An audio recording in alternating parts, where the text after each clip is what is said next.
দরজার গোলাম তোমারি দুয়ারে আল্লাহ তাড়াইও না মোরে তোমারি দরজার গোলাম তোমারি দুয়ারে আসিবারই কথা ছিল আসিবারই কথা ছিল নিয়ান কিরে বোঝা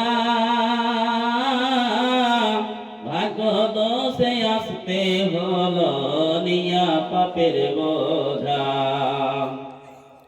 আসিবারই কথা ছিল নিয়ান কিরে বোঝা ভাগ্য দোষে আসতে হলো নিয়া পাপের বোঝা আসামির স্বীকারোক্তি আসামির স্বীকারোক্তি ক্ষমা পাইবার তরে আল্লাহ তাড়াইও না মোরে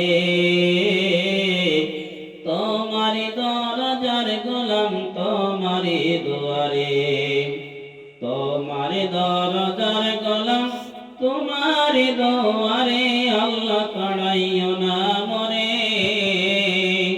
তোমারি দরজার গোলাম তোমারি দুয়ারে জানি আমি মহাদোষী বহু গুনাহগার জানি আমি মহাদোষী বহু গুনাহগার তুমি কিন্তু সবার বড় আল্লাহু আকবার জানি আমি মহাদোষী বহু গুনাহগার তুমি কিন্তু সবার বড় আল্লাহু আকবার তুমি করিলে ক্ষমা মোরে তুমি করিলে ক্ষমা মোরে কিবা জিজ্ঞাসিবে তোরে তুমি করিলে ক্ষমা মোরে কিবা জিজ্ঞাসিবে তোরে আল্লাহ তাড়াইও না মোরে তোমারি দরজার গোলাম তোমারি দুয়ারে আল্লাহ তাড়াইও না মোরে তোমারি দরজার গোলাম তোমারি দুয়ারে আল্লাহ তাড়াইও না মোরে তোমারি দরজার গোলাম তোমারি দুয়ারে তোমারি দরজার গোলাম তোমারি দুয়ারে গুণে কিংবা দোষে হয় তবুও তোমার দাস গুণে কিংবা দোষে হয় তবুও তোমার দাস তুমি ছাড়া কার কাছে তুমি ছাড়া কার কাছে করব ক্ষমার আস গুণে কিংবা দুঃখী হয় তবুও তোমার দাস তুমি ছাড়া কার কাছে তুমি ছাড়া কার কাছে করব ক্ষমার আস তুমি ছাড়া কার কাছে করব ক্ষমার আস তোবা কবুল করে তুমি এই গুনাহগার বান্দারে আল্লাহ তাড়াইও না মোরে তোমারি দরজার গোলাম তোমারি দুয়ারে তোমারি দরজার গোলাম তোমারি দুয়ারে তোমারি দরজার গোলাম তোমারি দুয়ারে আল্লাহ তাড়াইও না মোরে তোমারি দরজার গোলাম তোমারি দুয়ারে উপস্থিত এই সভামঞ্চের যোগ্যতম সভাপতি সাহেব এবং আমার সামনে বসে থাকা সকল শ্রোতাবৃন্দ এবং পর্দানাসীনা মা ও বোনেরা সর্বপ্রথমে মহান আল্লাহ রাব্বুল আলামিনের তারিফ প্রশংসা করি যেই মহান আল্লাহ আমাদের সকলকে এই পৃথিবীতে পাঠিয়েছেন তিনি পাঠার পরে আমাদেরকে কোনো গরু মোষ পশু পাখি জানোয়ারের মতো ছেড়ে না দিয়ে আমাদেরকে হেদায়েতের রাস্তা নেওয়ার জন্য সিরাতাল মুস্তাকিমের রাস্তা পরিচয় করে দেওয়ার জন্য নবী রাসূল পয়গম্বরদেরকে প্রেরণ করেছেন। তাই তিনার তারিফ প্রশংসা করে শেষ করা যাবে না। ছোট্ট একখানা বাক্য দিয়ে তিনার তারিফ করি, সকলে পড়ুন আলহামদুলিল্লাহ।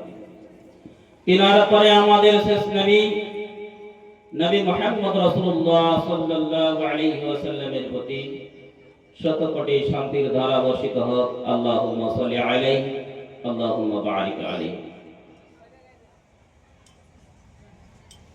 উপস্থিতি, আমি আজকে আপনাদের সামনে কোরআন মাজিদ থেকে একটি সূরা আশার তেলাওয়াত করেছি এবং বুখারী শরীফ থেকে একটি হাদিস হযরত আবু হুরায়রা রাবি তিনি বর্ণনা করেছেন, সেই হাদিস থেকে একটা হাদিস তেলাওয়াত করেছি। সেই কোরআন এবং হাদিসের বাক্যকে সামনে রেখে, কোরআন এবং হাদিসের ভাষাগুলোকে সামনে রেখে আমি আমার সময়ের দিকে লক্ষ্য রেখে কিছু কথা বলে সেখান থেকে বিদায় নিব। আল্লাহ রাব্বুল আলামিন যেন আমাকে বলার পরে এবং আপনাদের শোনার পরে আমলে পরিণত করার তৌফিক দান করুন। আমিন, আল্লাহুম্মা আমিন। তো যাক, আপনারা সকলেই জানেন এটা মাদ্রাসা, এই মাদ্রাসার উন্নতি কল্পে একটা জলসার আয়োজন করেছে। আপনারা এখানে ওখানে মেলাতে বাজারে ভিড় না করে এবং গ্রাম্য যারা আছেন বাড়িতে বসে শুনতে পাওয়া যাবে বটে, কিন্তু এই জায়গার আর বাড়িতে শোনার অনেক তফাৎ আছে। তো আপনারা এখানে ওখানে না থেকে আপনাদের এই মূল্যবান সময়টা কাজে লাগার চেষ্টা করেন। আমি আজকে সেই বিষয় বলছি না, তাহলে একটু ইঙ্গিত করি। আল্লাহ রাব্বুল আলামিন কিয়ামতের দিন হাসরের মাঠে সমস্ত মানুষকে তার সময়ের বিষয়ে, তার বয়সের বিষয়ে জিজ্ঞাসা করা হবে। হাদিস সেই যে যতক্ষণ পর্যন্ত সে হিসাব না দেবে ততক্ষণ পর্যন্ত হাসরের মাঠে তাকে পা উঠাবার ক্ষমতা থাকবে না, আদেশ হবে না। অতএব আপনারা এখানে ওখানে বসে না থেকে বাজারে আসেন, এখানে ঘুরে না বাড়িয়ে অবশ্যই এসে বসার চেষ্টা করেন। যাক, আমি আমার মূল্যবান বক্তব্যের দিকে যাচ্ছি। আল্লাহ রাব্বুল আলামিন কোরআন মাজিদের মধ্যে বলছেন সূরা আশরে, আউযু বিল্লাহি মিনাশ শাইতানির রাজীম, বিসমিল্লাহির রাহমানির রহিম, ওয়াল আসর। আল্লাহ রাব্বুল আলামিন আসরের সময়ে কসম খেয়ে বলছেন, আল্লাহ শপথ করে বলছেন যে আসরের সময় কালের শপথ করে আল্লাহ বলছেন, ইন্নাল ইনসানা লাফি খুসর, নিশ্চয় মানব জাতি ইনসান এরা ক্ষতির মধ্যে রয়েছে, এরা ধোঁকার মধ্যে রয়েছে, এরা লসের মধ্যে রয়েছে, এরা সবাই জাহান্নামী। আল্লাহ বললেন পৃথিবীর সমস্ত মানুষ, যত সমস্ত মানুষ আছে সমস্ত মানুষ জাহান্নামী। আল্লাহ পরিষ্কার ভাষায় বললেন। তাহলে আমাদের মধ্যে প্রশ্ন জেগে আছে যে আমরা যেহেতু পৃথিবীতে আছি, আমরা পৃথিবীর বাইরে কেউ নাই, সমস্ত মানব যেহেতু জাহান্নামী, তাহলে আল্লাহর ইবাদত করে কি হবে, নামাজ পড়ে কি হবে, দান যাকাত এই সমস্ত কাজ করে কি হবে, মসজিদ মাদ্রাসা করে কি হবে? সেটুকু নয়। আমার নবী বিশ্ব নবী নবী মুহাম্মদ রাসূলুল্লাহ সাল্লাল্লাহু আলাইহি ওয়াসাল্লাম তিনি বলছেন, রাবী হযরত আবু হুরায়রা তিনি বর্ণনা করছেন, আল্লাহ নবীজি বলছেন, কুল্লু উম্মাতিন ইয়াদখুলুনাল জান্নাহ, আমার সমস্ত উম্মত জান্নাতে প্রবেশ করবে। দুটো প্রশ্ন হয়ে গেল এখানে। এক, আল্লাহ বলছেন সমস্ত পৃথিবীর মানুষ গুনাহগার, এরা সবাই জাহান্নামে যাবে, এরা ক্ষতির মধ্যে আছে। আর আমার নবী বিশ্ব নবী নবী মুহাম্মদ রাসূলুল্লাহ সাল্লাল্লাহু আলাইহি ওয়াসাল্লাম তিনি বলছেন আমার যত উম্মত আছে সমস্ত উম্মত জান্নাতে প্রবেশ করবে। আল্লাহ আর তিনার রাসূলের কথা দুমত, কিন্তু একটু স্টপিংটা যদি আমরা এগিয়ে যাই, একটু আগে বেড়া যদি দেখার চেষ্টা করে, নবীজি বলছেন আর আল্লাহ কি বলছেন?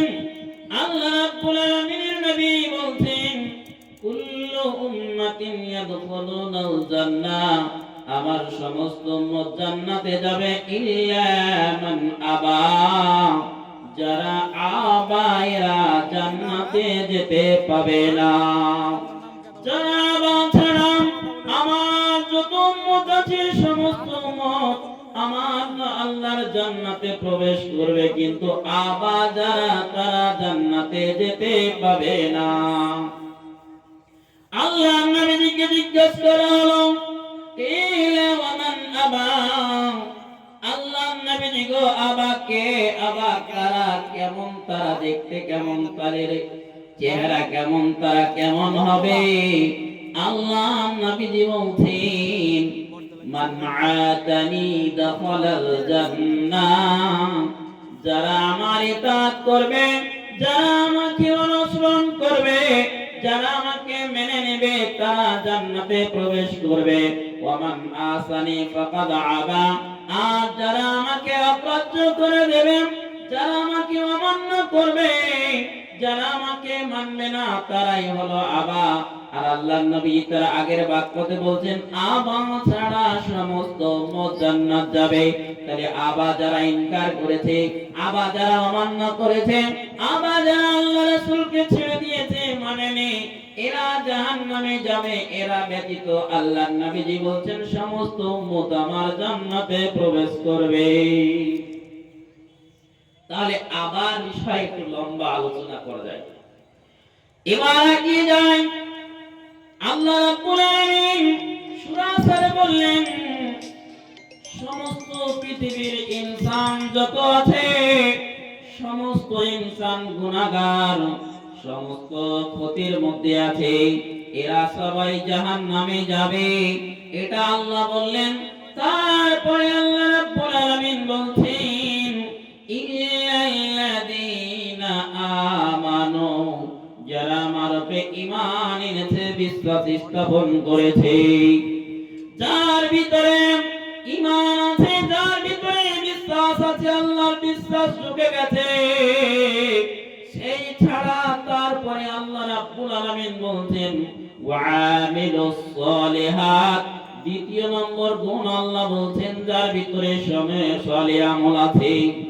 এক নম্বর ঈমান আছে, দ্বিতীয় নম্বর আল্লাহ বলছেন যার ভিতরে সালেহ আমল আছে। ইল্লাল্লাযীনা আমানু ওয়া আমিলুস সালিহাত ওয়া তাওয়াসাউ বিল হক, আল্লাহ বলছেন যারা হকের উপরে থাকলো, ওয়া তাওয়াসাউ বিস সাবর, যার ভিতরে ধৈর্য আছে। আল্লাহ এক এক করে চারটা বর্ণনা দিলেন, যে চারটা গুণ যে লোকটার ভিতরে থাকবে, যে ইনসানের ভিতরে থাকবে, যে মানুষটার ভিতরে থাকবে, আল্লাহ বলছেন এই চারটা গুণ ওয়ালা ছাড়া সমস্ত পৃথিবীর মানুষ গুনাহগার, সমস্ত পৃথিবীর মানুষ ক্ষতির মধ্যে আছে। এই চারটা গুণওয়ালা মানুষ বাদ দিয়ে যত ইনসান পৃথিবীতে আছে এরা সবাই পথভ্রষ্ট হয়ে আছে, এরা সবাই ক্ষতির মধ্যে আছে, এরা সবাই জাহান্নামে যাবে। কিন্তু চার গুণের গণিত যে লোকটা, সেই লোকটা আল্লাহর জান্নাতে প্রবেশ করবে। কি বুঝলাম? যে চারটা গুণ যার ভিতরে থাকবে, তাহলে নিশ্চয়ই চারটা গুণের আলাদা আলাদা সিস্টেম আছে, আলাদা আলাদা নিয়ম কানুন আছে।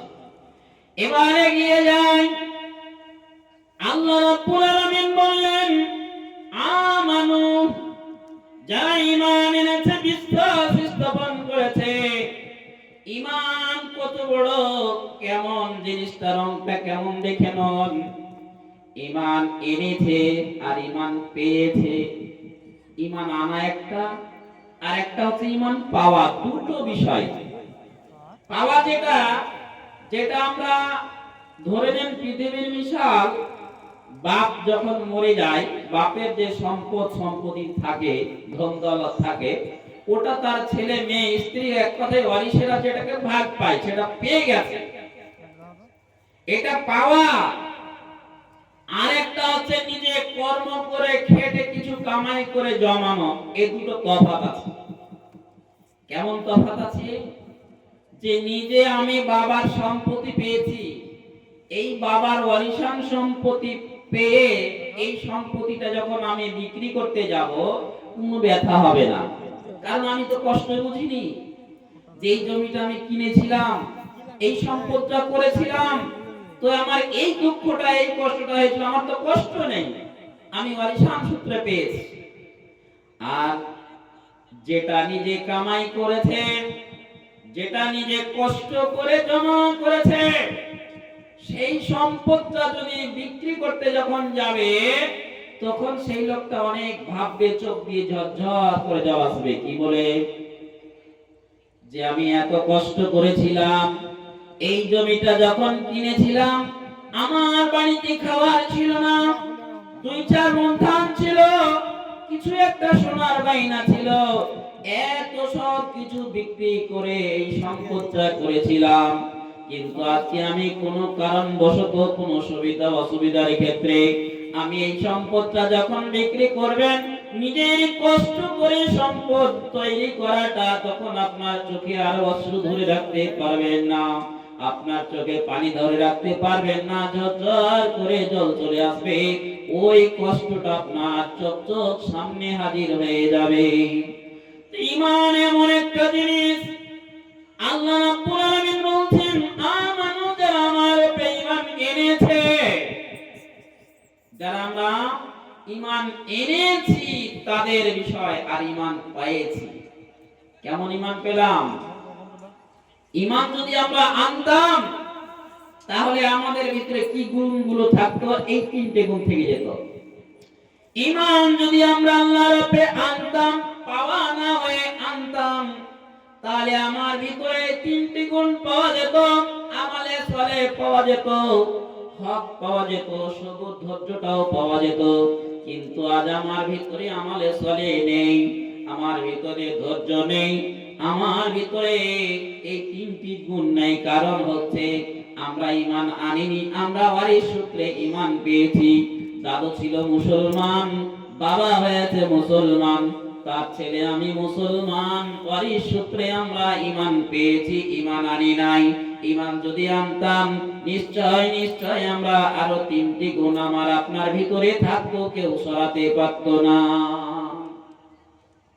তো ঈমানটা দেখুন, ঈমানের বিষয় নিয়ে হযরত উমর ফারুক রাদিয়াল্লাহু তাআলা আনহুর সময়, তিনার খলিফাতে রোম সাম্রাজ্যের সঙ্গে একটা যুদ্ধ শুরু হয়েছিল।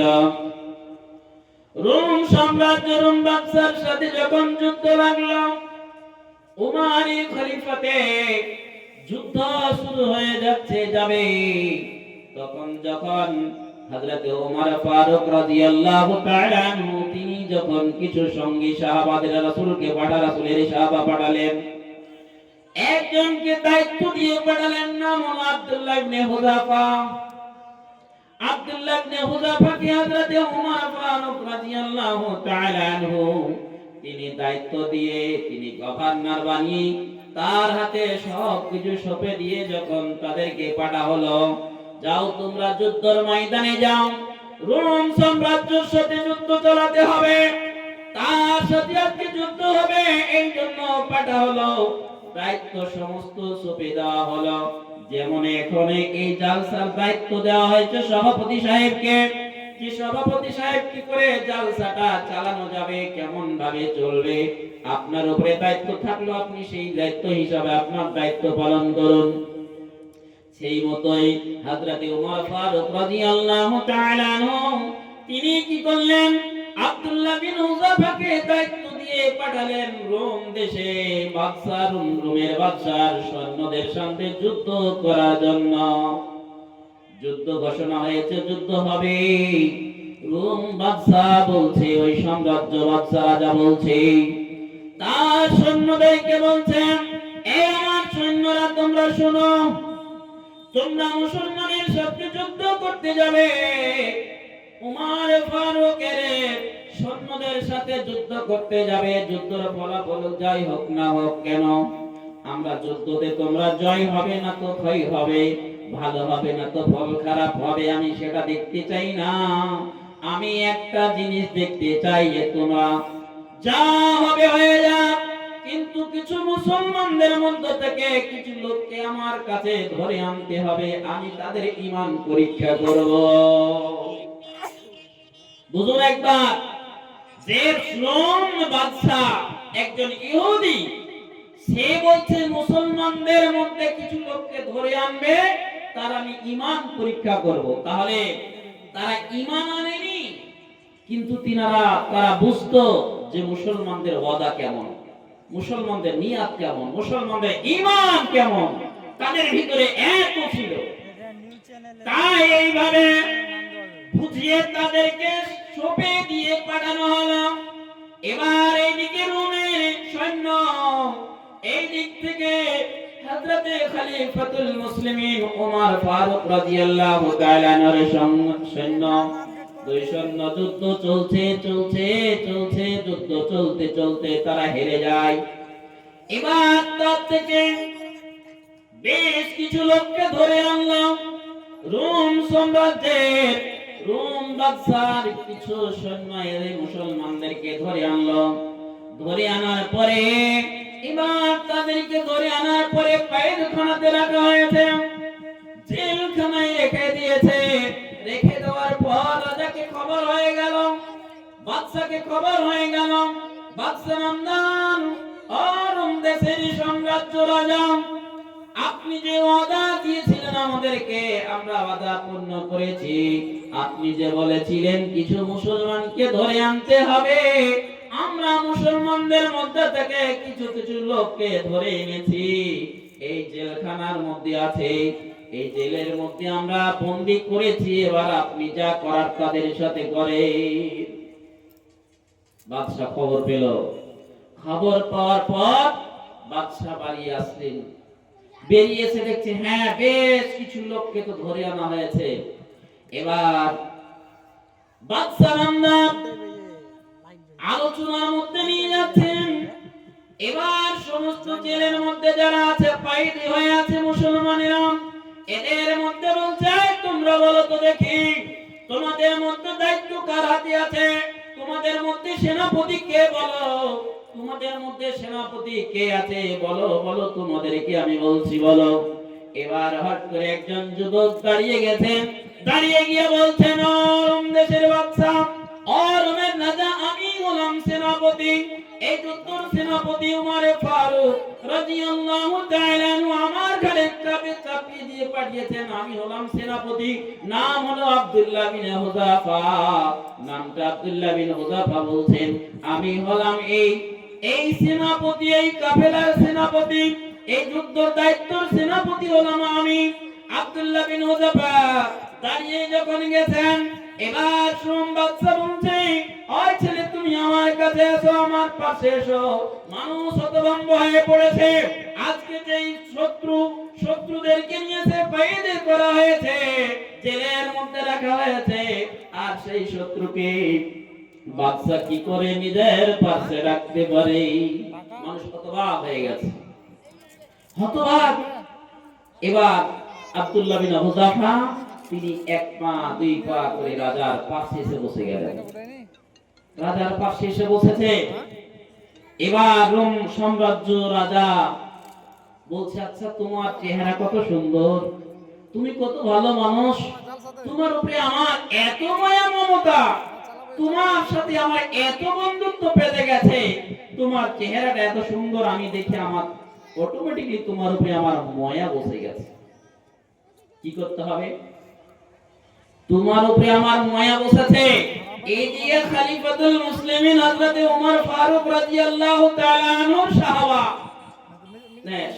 তিনার সৈন্য যেমন তেমন সাহাবা নয়, একজন আব্দুল্লাহ ইবনে হুযাফা তিনি, আর এইদিকে একজন ইহুদি, তাদের সাথে বন্ধুত্ব কোনোদিন জমে অসম্ভব। ভিতরে দুঃখ রেখে, ভিতরে কালি রেখে, ময়লা রেখে বলতে চাইছে, মন জয় করার জন্য কিছু কথা বলছে। মন জয় করার কথা হলো কি, আব্দুল্লাহ বিন হুযাফা তিনি বললেন, এই সাম্রাজ্য রাজা, তাহলে আপনি বলেন আমার উপরে যখন আপনার এত মায়া মমতা, আপনি কি বলতে চাইছেন? বলছে আমি বলতে চাইছি আমার বন্ধু জেলে থাকবে, আমার এটা পছন্দ হয় না, আমার পছন্দ হয় না। আমি এটা চাই না, আমার যাকে ভালোবাসি তাকে আমি জেলে বন্ধ করে রাখবো, এটা আমি কখনো পছন্দ করি না। আব্দুল্লাহ বিন হুযাফা বলছেন, ও রোম সাম্রাজ্য, তাহলে আপনি বলেন আপনি কি করতে চাইছেন, আমাকে কি বোঝাতে চাইছেন? আব্দুল্লাহ বিন হুযাফাকে বলছে, এ আব্দুল্লাহ বিন হুযাফা, তোমাকে একটা কথা বলছি শোনো, দুইজন আমাদের বন্ধুত্ব থেকে যাবে, তাহলে তোমার উপরে আমার একটা দায়িত্ব চাপাচ্ছি। তোমাকে একটা কথা বলছি, কথাটা হলো তুমি যে আগে যে ধর্মে ছিলে পুনরায় সেই ধর্মে ফিরে যাও, তাহলে আমার তোমার বন্ধুত্বটা জমে থেকে যাবে, তোমার আমার বন্ধুত্বটা কখনো ছুটবে না। শুধু তা নাই, শুধু তা নাই, তুমি যদি পুনরায় আমাদের ধর্মে চলে এসো, মুহাম্মদের দ্বীনকে যদি ত্যাগ করে দাও, ছেড়ে দাও, তাহলে আমি রোম সাম্রাজ্য রাজা বলছি শুনো, আমার রাজার রাজত্ব অর্ধেক কিনে তোমাকে রেজিস্ট্রি করে দেব, তোমার নামে লিখে দেব। শুধুই তা নয়, তা নয়, আমার ঘরে একটা সুন্দরী কন্যা, সুন্দরী মেয়ে আছে, এই মেয়েটার সঙ্গে তোমার বিয়ে দিয়ে তোমাকে আমার জামাই বানিয়ে নেব। শুধু তা নয়, আমি যখন মরে যাব, এই রোম সাম্রাজ্য, রোম দেশের তুমি একটা রাজা তৈরি হয়ে যাবে, তোমাকে আমি বললাম তুমি গ্রহণ করে নাও। মানে কি দিচ্ছে? লোভ, টপ দিচ্ছে, টপ দিচ্ছে। এবার যখন এই কথা বলেছে, আব্দুল্লাহ বিন হুযাফা বলছে, ওরে কুকুর, তোর কি হুঁশ নাই? তুই বুঝিস না আমি আব্দুল্লাহ বিন হুযাফা বলছি, শুনে নে, আমাকে তোর এই অর্ধেক রাজার রাজত্ব লিখে দিয়া টোপ দিচ্ছিস, লোভ প্রলোভন দিচ্ছিস, সেটা নয়। আমি আব্দুল্লাহ বিন হুযাফাকে তুই যদি তোর সারা পৃথিবী, সারা দুনিয়াটা আমার নামে ঘোষণা করে দিস, আমার নামে লিখে দিস, তাহলে আমি আব্দুল্লাহ বিন হুযাফা যেই মধু একবার পান করে নিয়েছি, যেই দিনকে এত ভালোবেসে নিয়েছি, এক সেকেন্ডের মধ্যে আমি আব্দুল্লাহ বিন হুযাফা ছেড়ে দিতে পারি না। যখন এই কথা বলেছে, তখন রাজা রেয়াকিন্বিত হয়ে চোখ লাল লাল করে গরম করে উঠে বলছে, এই মুখে মুখে তর্ক এত কেন? আমি একজন রাজা, তুমি কয়েদি হয়ে এসেছো, ইচ্ছে করলে তোমাকে ফাঁসিতে ঝুলিয়ে দিতে পারি, আর তুমি আমার মুখে তর্ক করো? বলে হ্যাঁ, রাজার আদেশ। রাজা বলল, নিয়ে যাও আব্দুল্লাহ বিন হুযাফাকে জেলে বন্দী করো, একে জেলের মধ্যে রেখে দাও, এর খাওয়া বন্ধ, পানি পান করা বন্ধ, কোনো খাবার দিবে না, কোনো পানি দিবে না, অনাহারে জেলে বন্দী করে দাও, কিছুটা সাজা ভোগ করুক। এর মানে এতক্ষণ দেখালো কিছু প্রলোভন দিল, কিছু টোপ দিয়ে মনে ভাবছিল হয়তো মুসলমান, এরা এমন মুসলমান হতে ছেড়ে দিতে পারে ধর্ম, আবার আমাদের ধর্ম পুনরায় চলে আসতে পারে। এই দিক দিয়ে যখন না পারলো, তখন কি বলছে, জেলে বন্দী করে খাওয়া পান করা বন্ধ করে দাও, জেলে শুকা, জেলের মধ্যে শুকা, এটা দিয়ে জেলে বন্দী করে, আর তার সাথে একটা সিকিউরিটি রাখলো, ডাক্তার রাখলো, চিকিৎসক রাখলো। কি বললো, এই চিকিৎসক, এই ডাক্তার, তুমি শুনে নাও, এই আব্দুল্লাহ বিন হুযাফা জেলের মধ্যে বন্দী থাকবে। তোমার দায়িত্ব হলো তুমি এখানে দেখাশোনা করবে। ওকে কোনো খাবার দেওয়া যাবে না, ওকে কোনো পান করার জন্য কিছু দেওয়া যাবে না। অনাহারে থাকবে, শুকাবে। যখন দেখবে তার ব্যাপারটা, যখন তুমি বুঝতে পারবে তার অসুখের ব্যাপারটা, তার শরীরের ব্যাপারটা যে শুকিয়ে গেছে, মনে হয় কিছু ঘটে যেতে পারে, তখন আমি রাজা, আমাকে তুমি খবর জানাবে।